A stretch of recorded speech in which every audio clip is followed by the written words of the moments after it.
நண்பர்களே வணக்கம். நான் கள்ளக்குறிச்சியிலேருந்து ஜாலக்கா.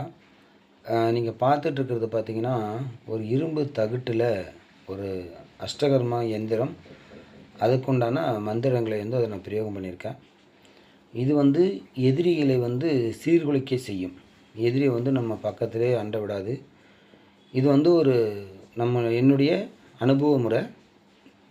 இந்த முறை வந்து நிறைய பேர் வந்து தவறுதலாக பண்ணிட வேண்டாம். ஏன்னா மாந்திரீகத்தில் நல்லது இருக்குது, கெடுதல் இருக்குது. நான் வந்து இது ஒரு விஷயம் என்னுடைய எதிரிக்காக நான் செஞ்சிட்ருக்கேன் அப்படின்னு சொல்லி வச்சுக்கோங்க. பொதுவாகவே கஸ்டமர் பேரை சொல்லி நம்ம சொல்லக்கூடாது. ஏன்னா இது என்னோடய பூஜை தான். இது எனக்கு வந்து கஸ்டமர் ஒருத்தர் செய்ய சொன்னதை நான் செஞ்சிட்ருக்கேன். அதனால் எதுக்கு எடுத்தாலும் கஸ்டமரை சொல்லக்கூடாது. அதனால் நான் செய்கிறேன் அப்படின்னு கூட நீங்கள் நினச்சிக்கலாம். ஸோ இது எந்த அளவுக்கு சாத்தியம் அப்படின்னா, என்னுடைய நம்பிக்கை நடக்கும் அப்படின்னு நான் நம்புகிறேன். இது ஒன்றுமே இல்லை, ஒரு தகடு தான். இந்த தகடில் வந்து பார்த்திங்கன்னா 6க்கு 6 அந்த தகடினுடைய சைஸு. அதில் வந்து பார்த்திங்கன்னா எந்திரம் போட்டிருக்கிறேன். எந்திரத்தை போட்டு அது உள்ளார மந்திரங்களை வந்து எழுதியிருக்கிறேன். இப்போ என்ன பண்ணிகிட்ருக்கேன் அப்படின்னு கேட்டிங்கன்னா, இது வந்து ஒரு அமாவாசை திதி. நான் செஞ்சிட்ருக்கிறது வந்து ஒரு அமாவாசை திதியில் வேப்ப மரத்துக்கு அடியில் இது வந்து பண்ணிகிட்ருக்கேன். தெற்கு திசையை நோக்கி 2 கல் வச்சு, அந்த கல்லில் எட்டி குச்சி நம்மளாம் கேள்விப்பட்டிருப்போம். அந்த காஞ்சிரம் குச்சின்னு சொல்லுவாங்க இல்லையா, அந்த எட்டி குச்சியை வந்து அதை போட்டு எரிய விட்டு, அது மேலே சில பொருட்களை அந்த எந்திரத்தில் வந்து தடவி, அந்த எட்டி குச்சியில் போட்டு நெருப்பில் போட்டு அந்த எந்திரத்தை காட்டிகிட்ருக்கேன்.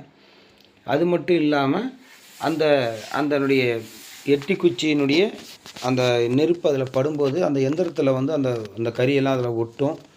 அதாவது அதுக்கு முன்னாடியே அந்த கரியை முழுமையாக ஒட்டணுங்கிறதுக்காக அதில் ஒரு சில எண்ணெயை வந்து தடவி இருக்கிறேன், ஒரு ஆயில். அது வந்து கொஞ்சம் மறைமுகமாக இருக்கட்டும். அதை தடவி அந்த குச்சி, அந்த எட்டி குச்சியோடு சேர்த்து இன்னும் ஒரு 4 குச்சி சேர்க்கணும். மொத்தம் எட்டி குச்சியோடு சேர்த்து 5 குச்சி சேர்த்து எரிய விடணும்.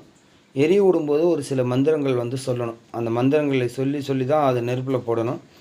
இப்படி போடும்போது இது வந்து ஒரு தூமாதேவியுடைய எந்திரங்கள் அப்படின்னு கூட நீங்கள் வச்சுக்கலாம்.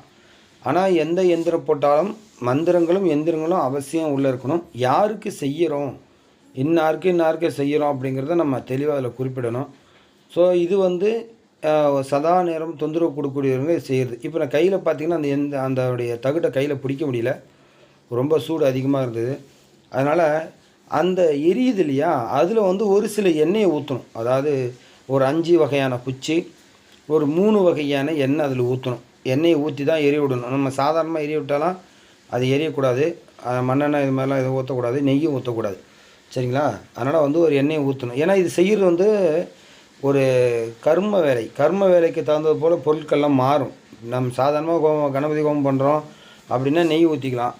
இந்த இதுக்கெல்லாம் நெய் ஊற்ற முடியாது. அப்போ இதை என்ன பண்ணணும் அப்படின்னா, எதிரியை வந்து சீர்குலைக்க செய்துவிடும் அப்படிங்கிறது தான் இது உண்மையான பொருள். இது எந்த அளவுக்கு சாத்தியம்னா, கண்டிப்பாக என்னை பொறுத்தவரையும் நடக்கும் அப்படின்னு நினைக்கிறேன். ஸோ இதேமாரி அந்த குச்சி வந்து செய்கிறோம். இது வந்து நல்லதுக்கு மட்டும் பயன்படுத்துங்க நண்பர்களே. நன்றி, வணக்கம். ஜெய் ஜாலகா தேவி.